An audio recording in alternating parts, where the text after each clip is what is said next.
What's up, gang? I am Adam, aka a dude who reads, and today I want to have a conversation with you. I want us to talk about what makes a reader.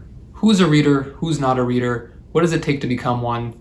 I want to unpack all of that stuff, and at the end of this video, we'll have an answer for ourselves of what makes a reader. The reason this matters is because when you call yourself a reader, or when you call yourself anything, what you're doing is you're giving yourself an identity. And it's been shown on many occasions throughout multiple studies that when you identify as something, you're more likely to do it. So if you think of yourself as a reader, you're more likely to actually read. Similarly, if you think of yourself as a person who works out, you are more likely to work out, as opposed to thinking of yourself as someone who doesn't work out, who needs to force themselves to go and do it. My single biggest pet peeve, the thing that annoys me the most in the world, the thing that really gets under my skin, is pretentiousness. Because the thing that goes along with pretentiousness is gatekeeping. And gatekeeping is this notion that there is a group of people who will define what it means to be part of a group, and they will say, you can be part of this group and you cannot be part of this group. And so for our purposes, what that means is people who will say, you are a reader, you are not a reader. The first category of things that people use to define what is a reader and what isn't a reader is the quantity of books that you read. In theory, the more you enjoy a hobby, the more you're going to practice it, and therefore the people who are the most avid readers will read the most books. The people who are the most avid readers, in theory, should also be the ones who want to share their love of reading with others, and so they should want other people to read more books as well. What is happening is that the current popular wave of reading communities, the resurgence of reading, if you will, that's being driven in large part by social media, by Book Talk, specifically by BookTube as well, and other social media communities that are focused on reading. They are creating this slightly bizarre notion that in order to be a reader, you need to read a ton of books. Now, no one's coming out and explicitly saying this, okay? So I want this to be clear. No one is coming out and saying, if you don't read 100 books a year, you are not a reader. I have never heard anyone say that.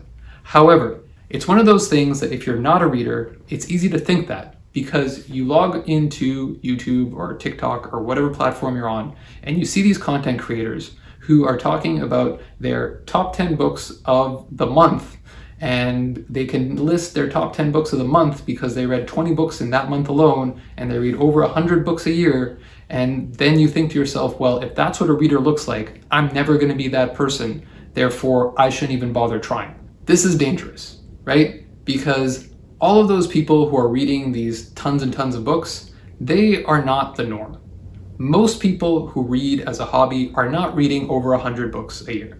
I don't read over 100 books a year. Let me be completely, perfectly honest about that.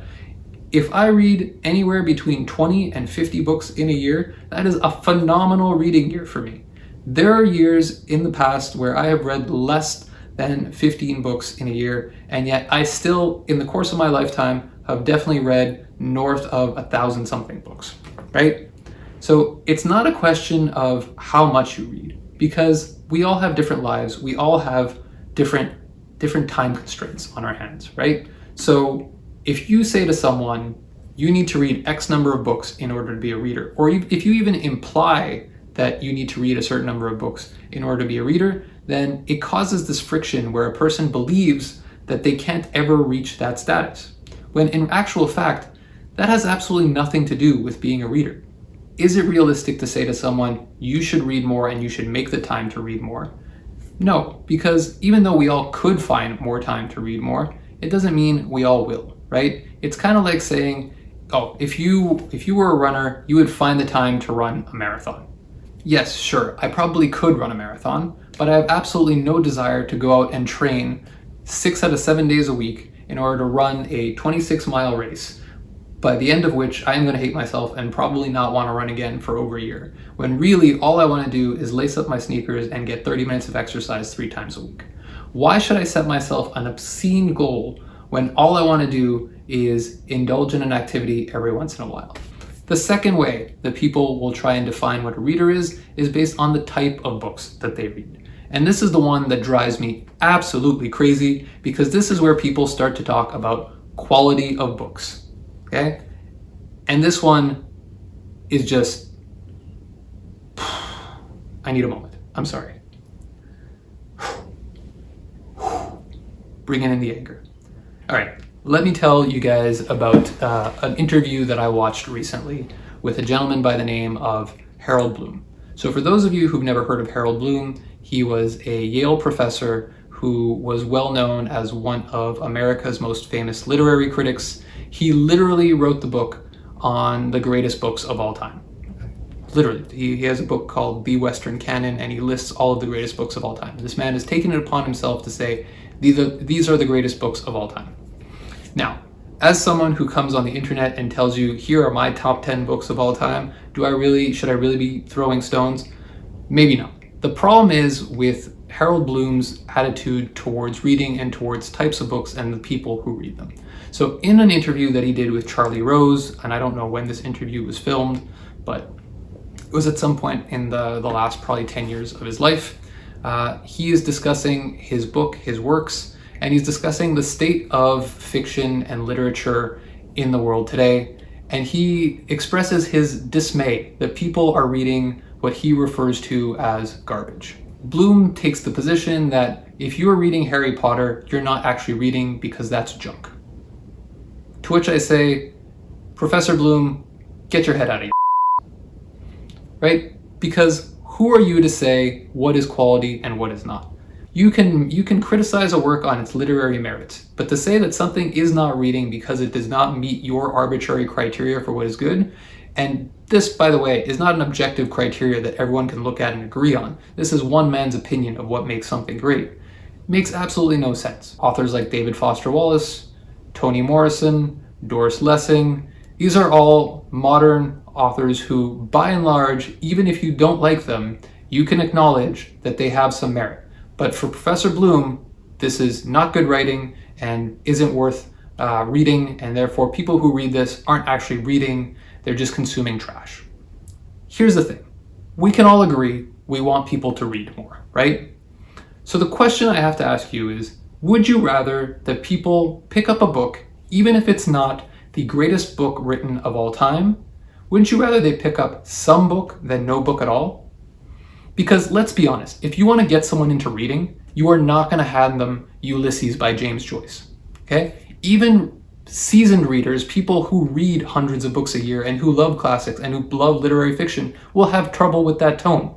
The reality is it's just a really difficult book to get through, and it takes practice, it takes developing a muscle in order to get there. And so, yes, there are books that we can all agree are phenomenal books. There are books that we can agree are some of the greatest books written of all time. That doesn't mean that someone who is just starting out reading should reach for one of those books. They shouldn't. I absolutely don't believe that they should. Just because I really enjoy War and Peace, that doesn't mean that I'm going to give that to a friend of mine who hasn't read a book since high school and say, this is where you should pick up again. No, it makes no sense.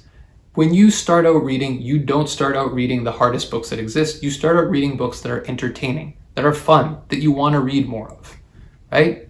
I started out reading in elementary school, reading the Hardy Boys. The Hardy Boys are a series of fiction books that are written by not even a real person. Franklin W. Dixon never existed. He's not a real person. He is a collective of authors that were using a formula to create compelling mystery novels for young boys to read, right? That is what got me hooked on reading and created a habit that was strong enough to the point where now I can consume contemporary and classic literary fiction that would potentially meet the criteria of Harold Bloom's acceptable threshold for reading.